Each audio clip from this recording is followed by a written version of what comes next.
मैं अगर अपना बताऊं, चूंकि मैंने तो अपना जो आंख खोली है वो मैंने सियासी घराने में ही खोली है। और हमारे सब जो हमारे भाइयों में कज़नों में सियासत हमने बचपन से ही देखी है। तो जो मेरा अगर आप ज़ाती बैकग्राउंड की बात करें, मैंने पीएसएफ में भी स्ट्रगल किया है। उसके बाद मैं यूथ का डिवीज़न का प्रेसिडेंट रहा हूँ, जिस टाइम पे ज़िया कमर साहब पीवाईओ के चेयरमैन थे। सबसे पहले तो रियासत के नौजवानों को ये बात ज़हन में डालनी पड़ेगी कि सियासत के अलावा कोई वजूद नहीं है। सियासत जैसी भी है, मैं ये यानी कि तीसरी नस्ल हूँ जो कि पाकिस्तान पीपल्स पार्टी के साथ मुंसलिक हैं, और मफादात के लोग भी आपके मिल जाएंगे। ये नहीं है कि आप सारे ही मफादाती हैं या सारे ही नजरियाती हैं। ये सिस्टम चूंकि बड़ा है, इसके अंदर हर तरह के लोग मौजूद हैं। मैं समझता हूँ कि कोई भी बदलाव पार्टियां बदलाने से बदलाव नहीं पैदा होता। बदलाव आप अपना किरदार, आप अपना अखलाक, आप अपना इन चीज़ों से बदलाव आता है। बिस्मिल्लाहिर्रहमानिर्रहीम, अस्सलाम वालेकुम। आप देख रहे हैं कश्मीर डिजिटल और मैं हूं सफ़ीर रज़ा जगताई, मुज़फ़्फ़राबाद आज़ाद कश्मीर से।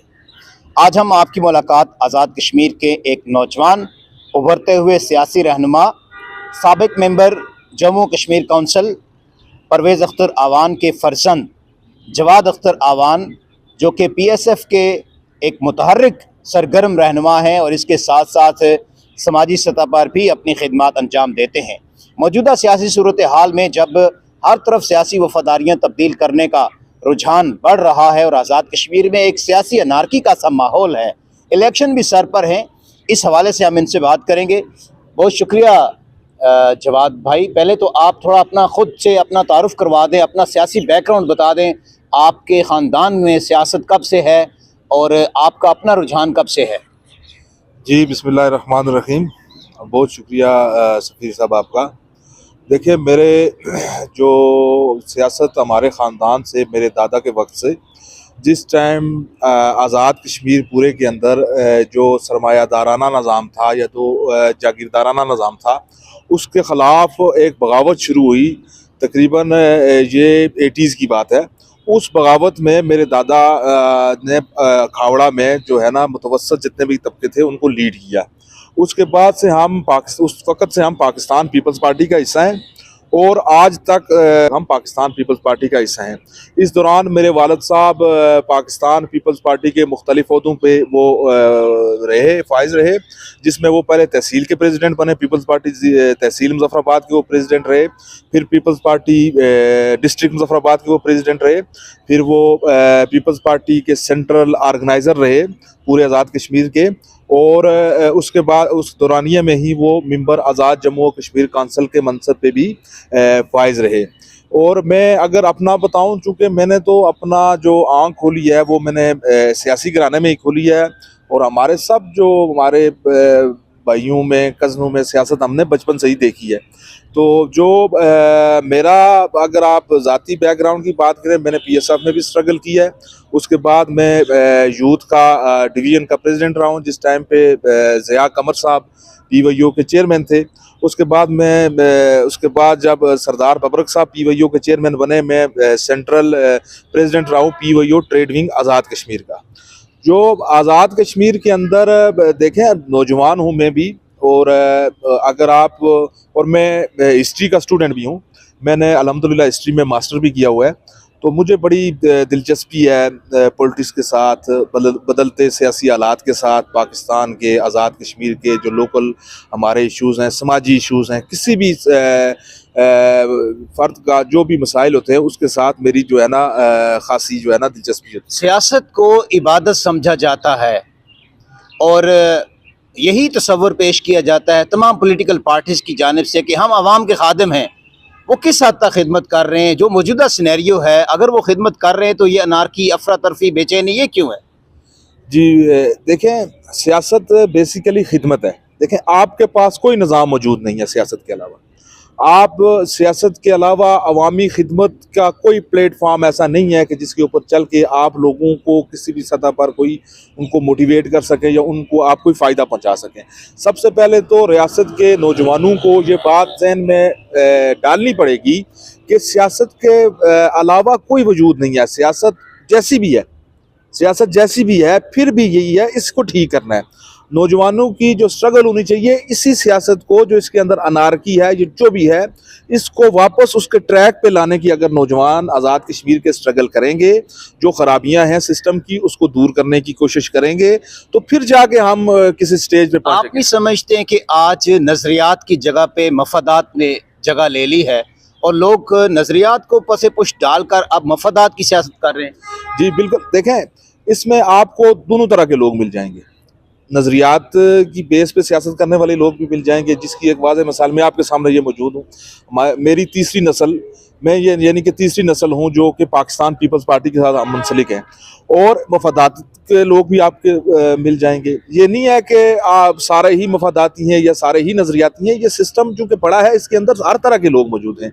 लेकिन जो पार्टी को जो लोग लीड कर रहे हैं, जिन लोगों को अल्लाह ताला ने ये एजाज़ दिया हुआ है, उनको चाहिए कि जो नज़रियाती लोग हैं उन लोगों की वो पुष्तपनाही करें, उन लोगों की एडजस्टमेंट की कोशिश करें और उन लोगों को वो फ्रंट फुट पे उनको खेलने का मौका दिया जाए। जवाद साहब, ये बताएं कि मुख्तलिफ पॉलिटिकल पार्टीज़ के लोग सियासी वफादारियाँ भी तब्दील कर रहे हैं। कोई नून लीग में आ रहा है, कोई जा रहा है, कोई पीपल्स पार्टी से आ रहा है, कोई जा रहा है। कानून साज असम्बली के अंदर भी, ऐवान के अंदर भी और ऐवान से बाहर भी सियासी वफादारियाँ तब्दील की जाती हैं। इस रुझान को आप किस तरह देखते हैं? देखें, ये रुझान जो है ना, ये रुझान बेसिकली वो जिसने रियासत के नौजवानों को इस सियासत से मुतनफ़र किया, वो ये लोग हैं। इन लोगों के किरदार की वजह से पूरी रियासत के नौजवान इस सियासत से मुतनफ़र हुए हैं। मैं समझता हूँ कि ये जो हाई कोर्ट का जो फैसला था, उसकी आड़ लेकर 6-6 पार्टियां बदलने वाले लोग, इन लोगों को मैं समझता हूँ कि लोग इलेक्शन के अंदर इन लोगों का मुहासबा करें। कोई भी अगर इंसान, जो पार्टी इंसान बदल देता है ज़िंदगी में, 1-2 पार्टियां हो जाएं, एक ही टर्न में आप 5-5 पार्टियां चेंज कर दें, ऐसा तो दुनिया में कहीं नहीं हुआ होगा। मैं समझता हूँ ये सियासत के अंदर ये बदनुमा एक धब्बा है, इस धब्बे को रियासत के नौजवान ख़त्म करें। रियासत के नौजवान ऐसे लोगों को मुस्तरद करेंगे जो कि मुख्तलिफ पार्टियां बदल बदल के एक ही टर्न में एक पार्टी से इलेक्शन लड़ते हैं, उसके बाद 3 पार्टियां बदल देते हैं। पीपल्स पार्टी का उम्मीदवार कौन होगा खावड़ा से? आपके हिसाब से किसको टिकट मिलना चाहिए?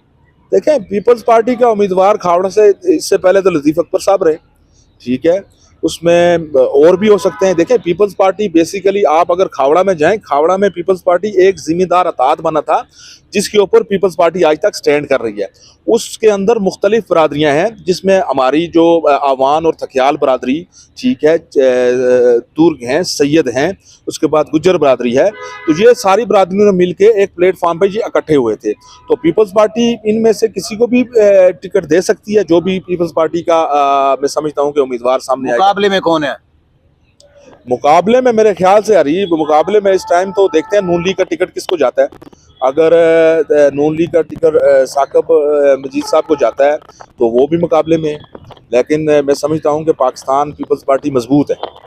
साकिब मजीद साहब ने तवील अरसे तक मुस्लिम कॉन्फ्रेंस के प्लेटफार्म से अपनी सियासत की है, अब वो नून लीग में आए हैं, तो इससे क्या सूरत हाल बदली है, क्या बदलाव आया है?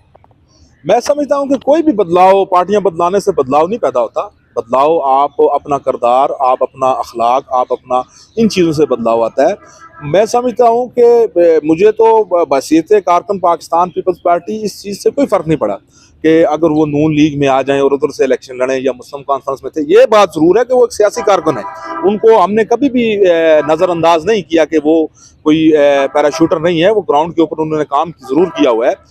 टफ कैंडिडेट हैं, लेकिन हमारे लिए कोई मसला नहीं है इंशाल्लाह ताला इलेक्शन। आप समझते हैं कि साकिब मजीद सीट निकालने की पोजीशन में है? नहीं, मैं ऐसा नहीं समझता।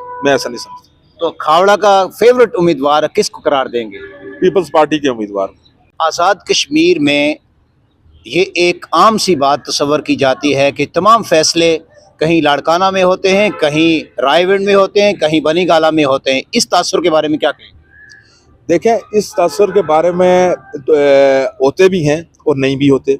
अब जिसके साथ एडजस्ट जो बंदा नहीं होता, उसने ये लगाई होती है कि सारे फैसले उधर से होते हैं। कुछ ना कुछ फैसले उधर से होने भी चाहिए। देखें, अगर मेरी अपनी वर्थ है, मुझे पार्टी की ज़रूरत नहीं है, मैं आज़ाद कैंडिडेट की हैसियत से इलेक्शन लड़ूं, मैं अपनी पार्टी रजिस्टर करवा लूं। जब आपके लीडर वो होंगे तो आप इस चीज़ को कभी भी माइनस नहीं कर सकते कि उधर से फैसले नहीं होंगे। आप उस पार्टी के साथ बिलोंग करते हैं, आप उस पार्टी को रिप्रेजेंट करते हैं, फिर आपको पार्टी के फैसले को इंडोर्स करना पड़ेगा। फिर ऐसा नहीं हो सकता कि आप अपने पर्सनल फैसले पार्टी के ऊपर इंडोर्स करें। हाँ, ये है कि आज़ाद कश्मीर के जो अंदर तंजीम साजी है पार्टी की, उनके इख्तियारात में मैं समझता हूँ कहीं ना कहीं इजाफा करने की ज़रूरत है। मैं आपको एक पाकिस्तान पीपल्स पार्टी की एक हिस्ट्री ये है, और पाकिस्तान पीपल्स पार्टी का जो मैनिफेस्टो है कश्मीर के हवाले से, वो मैं समझता हूँ सब पार्टियों से एक अच्छा मैनिफेस्टो आप उसको कह सकते हैं। इसी सिस्टम में बेहतरी लाएं। आप नहीं समझते कि ये हमारा पॉलिटिकल फेलियर है कि हमारे लोग वो काम नहीं कर सके जो काम अब अवामी एक्शन कमेटी जो चार्टर ऑफ डिमांड लेकर सामने आ रही है? बंद मतलब बंद का नारा लगाकर रियासत का पूरा निज़ाम उन्होंने जो है वो रोक दिया था, और फिर फेडरल गवर्नमेंट आई और उसने उनके मामलात को सॉर्ट आउट करने के लिए कुछ स्टेप्स लिए हैं। तो अगर आप कहते हैं कि सियासी जो जमूद है वो नहीं है और सियासी लोग ही ज़रूरत हैं इस रियासत के लिए, तो फिर ये सियासी फेलियर नहीं है कि प्रेशर ग्रुप सामने आ गया और वो अवाम की बात कर रहा है और सियासी जमातें बैकग्राउंड में चली गईं? देखें, जो अवामी एक्शन कमेटी का जो मामला है, ये मामला खालिस्तान अवाम का है। ये अवामी एक्शन कमेटी के साथ अवाम खड़ी थी, ठीक है। और इसमें ये था कि इसको आप सियासी फेलियर नहीं कह सकते, इसको आप ये कह सकते हैं कि बहुत सारी चीज़ें गवर्नमेंट के बस में नहीं थी। गवर्नमेंट बहुत सारी चीज़ों में जो इंसान स्टेक होल्डर होता है किसी भी सिस्टम के अंदर, वो महदूद होता है। जो चीज़ें इन्होंने करवाई, देखें मैं खुद भी 3 रुपये यूनिट बिजली इस्तेमाल कर रहा हूँ। मैं अगर अपनी बात करूँ तो मैं खुद भी 3 रुपये यूनिट इस्तेमाल करूँ। मैं ये नहीं कह रहा हूँ कि ये कोई, लेकिन इसका मतलब ये नहीं है कि आप कहेंगे इस रियासत से आप ही क्या करेंगे, आपके पास क्या ऑप्शन है, चलो जी सियासत ख़त्म कर देते हैं, सियासी सिस्टम ही ख़त्म कर दें। तो आप कोई ऐसा सिस्टम ये लोग ला सकते हैं कि जो सिस्टम जिसके तहत ये रियासत चल सके। फिर भी आपको मेरा कहने का मकसद ये है कि खराबियाँ मौजूद हैं, उसके बावजूद इसी सिस्टम को आपने ठीक करना है।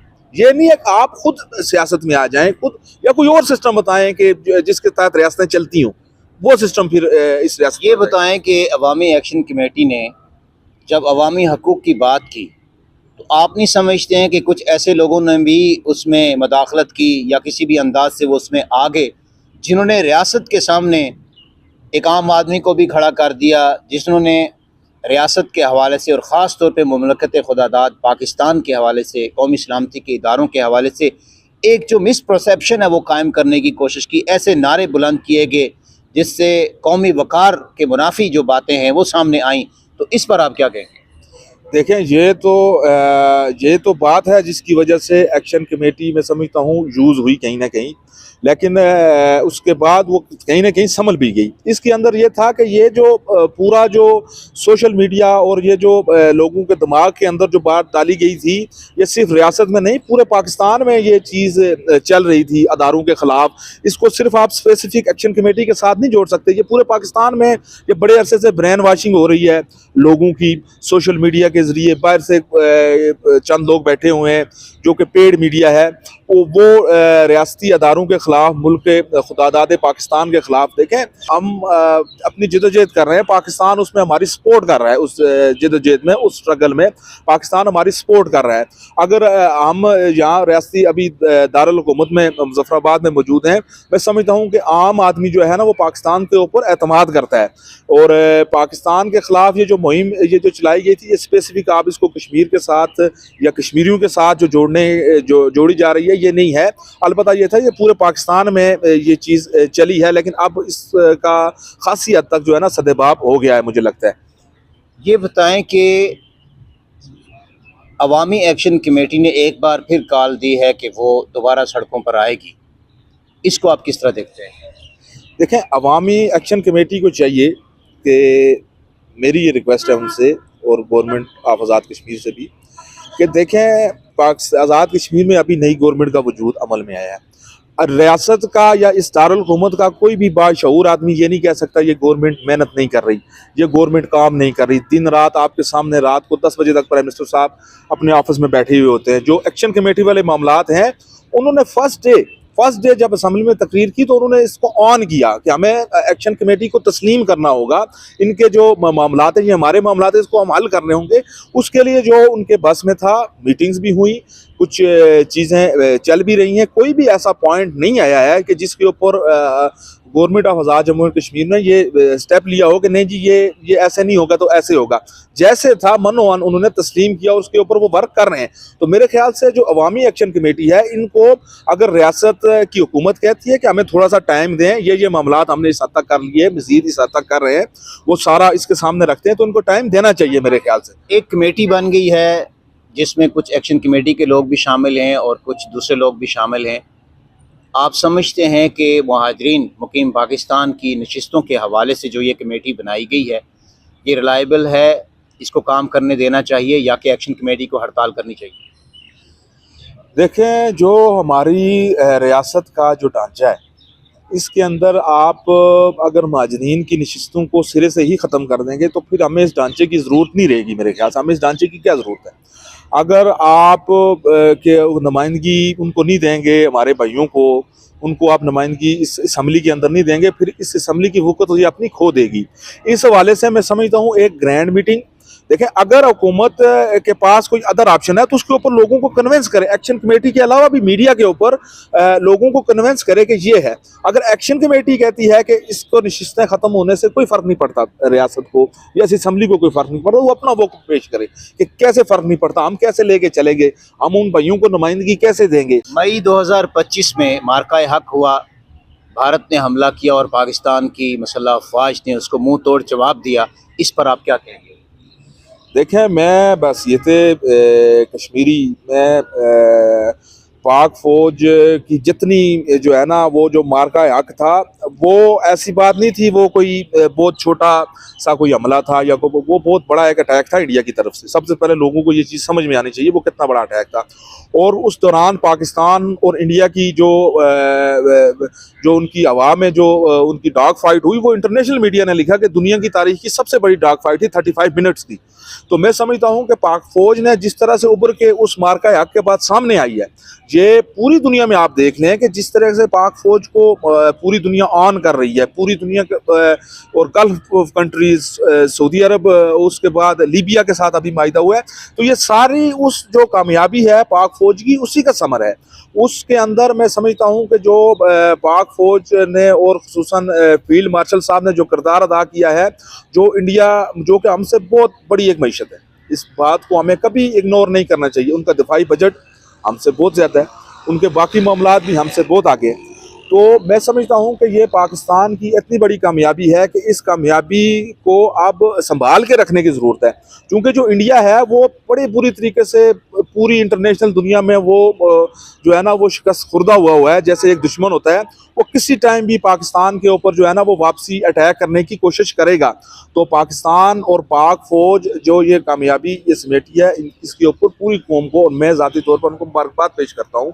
और मुस्तकबिल में भी पाक फौज का जो दफाई सिस्टम है, पाकिस्तान, देखें पाकिस्तान कैसे आगे जाएगा, किसी भी मुल्क, हर मुल्क के पास एक सिस्टम होता है।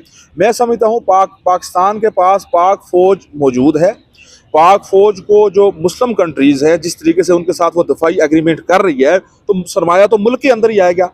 तो पाकिस्तान को अपनी पाक फौज को मज़ीद मजबूत और अपने दफाई सिस्टम को मज़ीद मजबूत और जदीद तर करने की ज़रूरत है, ताकि हम पूरी दुनिया में जो मुस्लिम जो कंट्रीज़ हैं, जो कि मैं समझता हूँ कायद आज़म का एक ख्वाब था और शहीद जुल्फ़िकार अली भुट्टो का एक ख्वाब था, तो उस को पूरी दुनिया में पाकिस्तान को अल्हम्दुलिल्लाह ये अल्लाह ताला की ज़ात ने अभी इस मार्का हक के बाद पाकिस्तान को नुमाइंदगी करने का मौका दिया है। और पूरी दुनिया में आप देख रहे हैं पाकिस्तान को एक इज़्ज़त और एक मकाम मिल रहा है। Field marshal general Syed Asim Munir, chief of defence forces का जो किरदार है ख़ास तौर पे मार्का हक के मामले में, उनकी क़ियादत में ये मार्का सर हुआ है और पूरी दुनिया में न सिर्फ पाक फ़ौज का वक़ार और मोराल बुलंद हुआ, बल्कि पूरी दुनिया में ग्रीन पासपोर्ट की इज़्ज़त भी बढ़ी है। इस पर आप फील्ड मार्शल के लिए किन अल्फाज में उनको याद करते हैं? देखें, मैं समझता हूँ कि फील्ड मार्शल साहब पाकिस्तान के अजीम तरीन जर्नैलों में से एक हैं। पाकिस्तान, अगर देखें दूसरा आप साइड इफ़ेक्ट भी देखें, अगर खुदा न खास्ता देखें जब इंसान मैदान में उतरता है तो फिर नाकामी और कामयाबी दोनों मिलती है। तो जो उन्होंने प्लान किया हुआ था हमारे दुश्मनों ने, जो सोशल मीडिया के थ्रू पाकिस्तान की आवाम को फ़ौज के ख़िलाफ़ उन्होंने ऑलरेडी खड़ा किया हुआ था, अगर आप खुदा न ख्वास्ता उस टाइम पे किसी ऐसी पोजीशन पे चले जाते तो आप किधर खड़े होते? जो इंटरनेशनल, जो पाकिस्तान के जो मुखालिफिन ने, उन्होंने तो पूरा प्लान के साथ ये काम किया ना। ये सिर्फ ये नहीं था पहले उन्होंने आवाम को फ़ौज के ख़िलाफ़ किया, मुल्क की पूरी, यानी कि आप कह सकते हैं 50% अवाम को फ़ौज के ख़िलाफ़ किया, बड़े तरीक़ाकार के साथ फिर अटैक किया ताकि हम इनको शिकस्त देंगे और पूरी अवाम जो है ना उसके अंदर, पाकिस्तान के अंदर एक बगावत शुरू हो जाएगी। मैं समझता हूँ कि ये जो देखें फील्ड मार्शल साहब सैयद आसिम मुनीर साहब ने इस हवाले से पाक फ़ौज को लीड किया इतनी बड़ी मईशत के ऊपर, जिसके पीछे इसराइल भी कहीं ना कहीं था और उसके सबूत भी इनके पास मौजूद थे, उसके ऊपर अटैक करना, अटैकिंग पोजीशन में जाना ही बज़ात खुद ये लगता है ये इतना बड़ा चैलेंज था उस वक्त। और फील्ड मार्शल साहब ने कहा कि हम अटैक करेंगे, हम अपनी किसी भी जो हमारे ऊपर अटैक हुआ है, जो इंटरनेशनल लॉज की खिलाफ वर्जी हुई है, हम उसके ऊपर वापस अटैक करें। उन्होंने साबित किया वापस अटैक करके और कामयाब साइबर अटैक किया। मैं समझता हूँ आज के दौर में कामयाब साइबर अटैक से ज़्यादा और पावरफुल चीज़ कोई नहीं है, जिसकी वजह से इंडिया जो है ना उसने स्टेप बैक किया। मैं समझता हूँ फील्ड मार्शल साहब पाकिस्तान की तारीख के अजीम तरीन जर्नैल है, मैं ये कहता हूँ। मुझे बताएं कि भारत मुख्तलिफ हीलों बहानों से, जैसा आपने जिक्र किया कि उसने फेक आईडीज़ के ज़रिए से सोशल मीडिया का सहारा लेकर लोगों को ब्रेन वॉश करने की कोशिश की, अभी भी आप समझते हैं कि थ्रू साइबर वो हमारे नौजवानों को वरगला रहा है और नौजवानों को लालच देकर मुख्तलिफ हीलों बहानों से न सिर्फ आज़ाद कश्मीर बल्कि पाकिस्तान में भी वो दोबारा सफ़ आ रहा है? तो इस हवाले से नौजवानों के लिए आपका क्या पैगाम होगा? देखें, जैसा कि मैंने अभी बात की कि भारत इस टाइम पे जो हमारा दुश्मन है वो ज़ख्मी है, उसके ऊपर जो वार हुआ है हमारी तरफ से वो बड़ा सख्त वार हुआ है। वो कभी भी इस चीज़ को आप ये भूल जाएं कि वो ऐसे छोड़ देगा। वो अपना कहीं ना कहीं अपना स्टांस या अपना वो इंटरनेशनल दुनिया में जो उसने अपना मकाम खोया है, उस मकाम को वो बहाल करने की कोशिश करेगा। उसके लिए सबसे बड़ी जो मौजूदा दौर में जो जंग है वो है ही सोशल मीडिया की जंग, मीडिया की जंग। अगर पाकिस्तान के नौजवान या आज़ाद कश्मीर के नौजवान इस सिस्टम को नहीं समझते, इस सिस्टम देखें, अभी पहले भी मैंने वही बात की, जैसे रियासत में हमारे पास एक सियासी निज़ाम है, हमें इसी निज़ाम में बेहतरी करनी चाहिए। फौज में कोई अगर हमारे अदारे में कोई खामी है, हमें उसको बेहतर करना चाहिए लोगों के अंदर, नौजवानों के अंदर, चूंकि नौजवानों ने कल इस जो है ना इस मुल्क को लीड करना है, उनको ये शऊर होना चाहिए। अदारों को बेहतर किया जाता है, अदारों को बुलडोज कभी भी नहीं कर सकते आप। अगर आप अपने ही अदारों को बुलडोज करने पर लग गए तो दुनिया में आपका कोई वकार नहीं रहेगा। आपका हाल भी मैं समझता हूँ कि लीबिया की तरह या यमन की तरह या इस तरह से हो जाएगा। उसके ऊपर पूरी दुनिया में आपका जो मकाम है, जो नाम है, जो इज्जत है, वो आप खो देंगे। किसी भी ऐसे चीज़ के पाकिस्तान मुतहम्मल नहीं हो सकता कि जिस चीज़ के ऊपर रियासत का वकार मजरू हो। जी, आपने जवाद अख्तर अवान की गुफ्तगू सुनी। इनका यही कहना है कि आज़ाद कश्मीर में मरवजा सियासत को मज़ीद इस्लाहात की ज़रूरत है, मज़ीद बेहतरी लाने की ज़रूरत है। सियासत को मुस्बत अंदाज से अवामी खिदमत के लिए अगर इस्तेमाल में लाया जाए तो रियासत की तकदीर बदल सकती है। सफ़ीर रज़ा को इजाज़त दीजिए, फिर नए मेहमान के साथ, नई शख्सियात के साथ आपकी खिदमत में हाजिर होंगे। अल्लाह ने के बाद।